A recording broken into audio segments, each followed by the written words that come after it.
आवाज की दुनिया के दोस्तों, उसके बाद नलिनी कई बार ससुराल गई और आई। दिन ब दिन उसकी सेहत बिगड़ती चली गई। उसके चेहरे की सारी कांति मलिन हो गई थी। इसी उम्र में वह बूढ़ी जैसी दिखने लगी थी। चिंता शरीर को खा जाती है और वही चिंता नलिनी के शरीर को खा रही थी।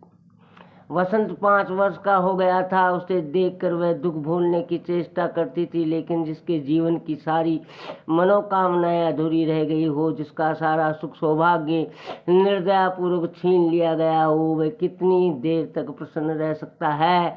जीवन के प्रभात में पिता छोड़कर चले गए और यौवन के प्रभात में पति छोड़कर चले गए। भगवान ने कमल जैसा भाई दिया था, जिसे उसने खुद ही निर्दयता पूर्वक भगा दिया था। कमल की याद उसे और भी बेचैन कर दी थी।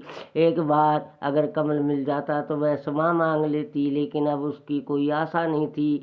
नलिनी अपने बेटे को देखकर इन सभी बातों को भूलने का प्रयास करती थी।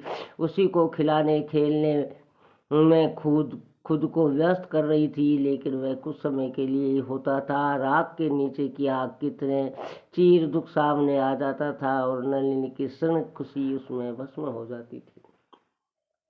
एक तो कमजोर शरीर, दूसरी मानसिक चिंता नलिनी को बीमारी अपने चंगुल में लेने लगी। उसके विरोध में वह टिक नहीं सकी। कुछ दिनों तक दबाने का प्रयास किया, लेकिन अत्यंत बिस्तर पकड़ लिया। नलिनी के इस दुख से नवकृष्ण बाबू चिंतित हो गए। दवा का कोई असर नहीं हो रहा था।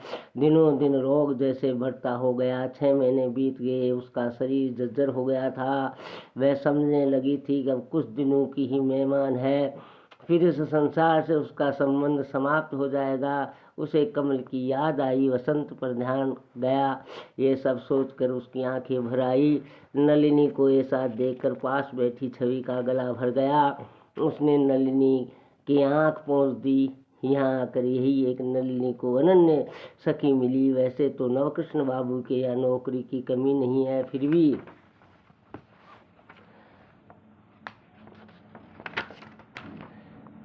छवि नलिनी की सेवा में लगी रहती है। कुछ देर रुककर यहाँ छाव का परिचय देना आवश्यक है। छवि इस गांव की बेटी है, हमेशा शहर में रही, इधर कुछ दिनों में गांव में रह रही है। उसके पिता सरकारी ऑफिसर थे। छवि उन्हीं के पास रहकर पढ़ती थी। जब वह बीए में थी तभी रक्तचाप बढ़ जाने से अचानक एक दिन उसके पिता की मृत्यु हो गई। फिर ये लोग गाँव आ गए। पढ़ाई का क्रम बीच में ही टूट गया। ले देकर गाँव में एक काका है। उम्र हो जाने के बावजूद वह अभी तक कुंवारी है। पिता जब जिंदा थे तभी एक जगह रिश्ते की बात चली थी, लेकिन किसी कारण से वह टूट गया। पिता ने जो कमाया वह सब खर्च दिया। परिवार की स्थिति नहीं है कि 5-10 हजार देकर कोई अच्छा वर लाएगा। ऐसी पढ़ी लिखी लड़की को वैसे ही कहीं कैसे फेंक दिया जाएगा। परिवार के लोग इसी से चिंतित रहते हैं। समाज के व्यंग और कटाक्ष से छवि मर्माहत रहती है। शुरू में जब वह गांव आई तो उसका मन नहीं लगता था। हमेशा वह उदास रहती थी। जब नलिनी से उनका परिचय हुआ तो उसे एक सहेली मिल गई। नलिनी ने से उसकी दोस्त ने गाड़ी हो गई कि वह दिन भर उसी के पास बैठी रहती थी। उस दिन नलिनी का दर्द बहुत बढ़ गया। दिन भर बेहोश रही। छवि पास में बैठी पंखे से हवा करती रही। सुबह से शाम तक उसे जरा भी फुर्सत नहीं मिली।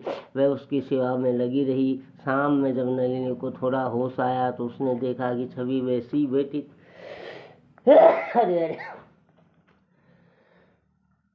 राधा गोविंद अपने कमजोर हाथ में उसका हाथ लेती हुई वे बोली, आप अभी तक हैं ही तो क्या हुआ? नलिनी का स्वर पिघल गया। आपका ऋण मैं कैसे चुकाऊंगी?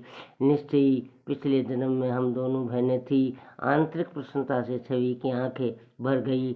नलिनी अनुरोधपूर्ण स्वर में बोली, अब बहुत देर हो गई, आप जाइए।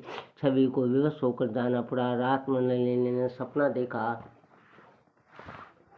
उसने देखा है कि उसका पति उसे अपने पास बुला रहा है। वह बोली, मैं कैसे आऊँ? मैंने तो रास्ता नहीं देखा है। आइए न, मैं दिखा देता हूँ। सुख के द्वार पर जाकर पति ने उसका हाथ पकड़ लिया। नलिनी बहुत प्रसन्न थी। जैसे ही वह चली कि उसे लगा कि पीछे से कोई उसका पैर पकड़कर खींच रहा है। मुड़कर देखा, कमल था। कमल बोला, मेरी जिंदगी बर्बाद कर तुम कहाँ भाग रही हो?